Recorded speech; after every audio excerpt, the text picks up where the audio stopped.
Today we're going to do something a little less serious.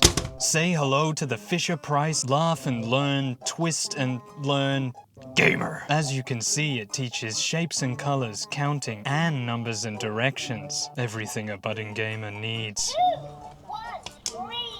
Let's crack it open.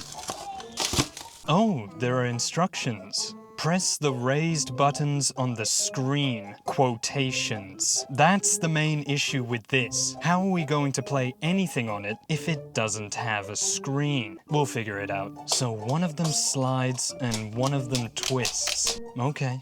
How do you start the game? Is there a game? Have I been lied to? I don't think there's a game. What?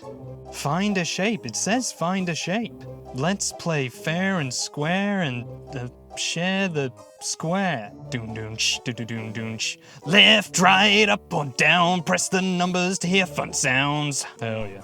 Find a shape. Find a shape. Ah. Find a letter. Find a letter. You did Okay, it. that's Good job. slightly underwhelming. I don't know how I can call a literal baby's toy underwhelming, but I'm really not sure what I expected. But it was more than this. I think we can do a bit better. Let's make it run some real gamer games. Some of these. You know, real games like Super Monkey Ball Jr. and SpongeBob SquarePants. And who could forget Power Rangers Dino Thunder? Classic. Have you figured out what we're gonna do yet? I'll give you a clue. Do you need a better clue? Anyway, before we play any real game on this, we're going to have to take it apart to see if it's even possible. Otherwise, we may be wasting our time. If this does actually work, this might be the worst handheld console ever. It looks like there's enough space inside. I think we can work with this. Basically, we've got to jam the Game Boy's motherboard inside here. And already I'm not feeling overly confident. I then spent a few hours figuring out how to get the screen and the motherboard to fit, but it really doesn't want to. At least not without excessive trimming to both consoles. So instead, we're going to try the GBA SP. Look how much more compact it is. I built this console quite a few years ago now and it's gotten a lot of use. Although this isn't my console from childhood. That one I sold with 5 games for $20 over 15 years ago. I then paid $80 for this one many years later, and now the prices have gone up even more, which seems to be the current trend with literally everything now. Once we've got it torn apart, hopefully it will actually fit now. And as a bonus, it's already got an upgraded IPS screen too, so at least this build will be a high quality level of cursed. But how are we going to get it to slide into the Fisher-Price shell? With a bit of measuring and a dash of destruction, of course.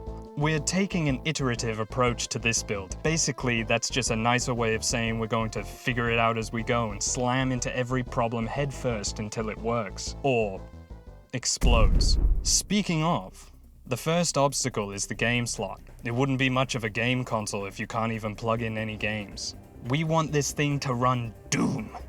Perfect fit, so what's next? How are we going to power the console? It needs a battery and usually it goes here. We could hardwire one in, but I'd like to keep it replaceable. So to keep things simple, I'm going to use the battery holder from the old shell to guarantee it'll actually fit.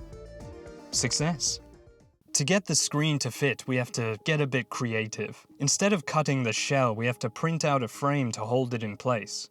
This almost never works first try. But it fits, well, mostly. We'll definitely have to add more to it later. I can already feel the potential. This looks both awesome and cursed at the same time. But now I've found another problem. On the Fisher-Price toy, we only have 8 buttons. And before you ask, no. The big yellow thumbstick is not real, it's just a button. The Game Boy Advance SP has 11 buttons total, which means we are missing both shoulder buttons and the brightness control. I'm going to use these micro switches. They're nice and clicky and just need a hole drilled for each of them. Then we can glue them in.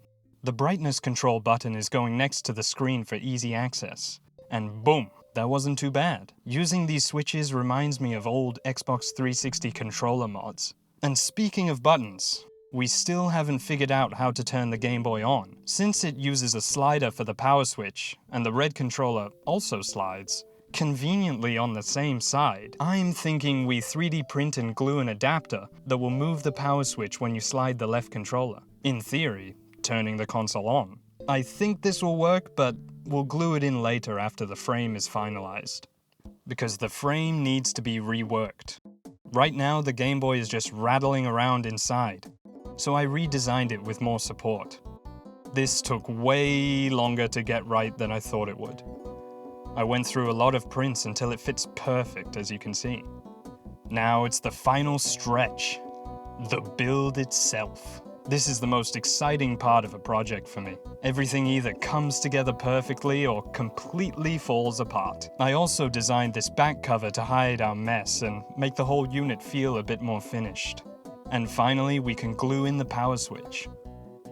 What's next, I hear you ask? Well, we need to wire up all of the Fisher-Price buttons, as well as our new ones, and the speaker, which, thankfully, there's already one included. I entered a flow state here. I've been told that many people find this work therapeutic, and I agree.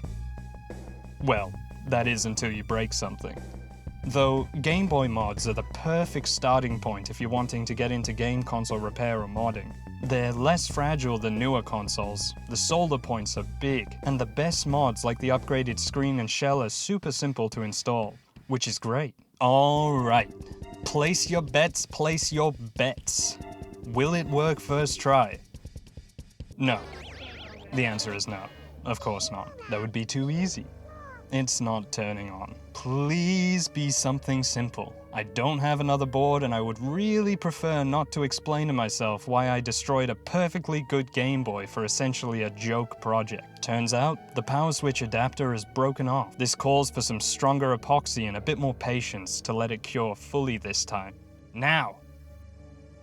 With that fixed, we can close it up and build complete. It looks and feels way more solid than I was expecting. Even so, there's definitely some more that could be done. Maybe getting the volume controlled by the twist on the right controller? Let me know in the comments what you would add or change. And that means there's only one thing left to do. Game! Let's start with Pokemon. It's definitely the most iconic game series on Game Boy.